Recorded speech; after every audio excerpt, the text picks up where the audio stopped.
I think the League of Women Voters really is in touch with what's going on locally in local government and bringing the activities to the public.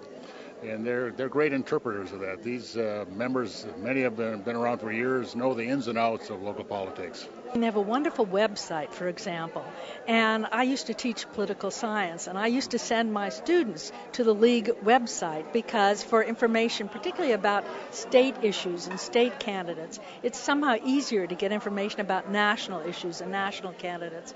But it was really a good source of information and easy to use. So they have adapted. This old-fashioned organization has really become, in many ways, quite modern. I think so often the information that you get it feels like it's propaganda and it's coming from one side or the other, and it's hard to know. It's hard to know what's reliable, what's credible, and I think that the League of Women Voters is a respected, credible source of information, and I think that they work through issues. They try to get consensus, and that makes it, for me, something more valuable than somebody on one side of the issue trying to promote their agenda.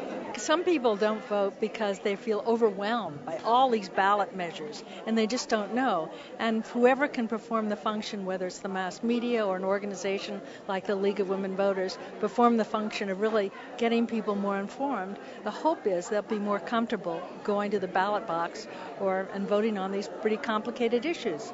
So, and they do candidates nights, and they go over the ballot measures at various meetings throughout Marin County, and it helps, I think.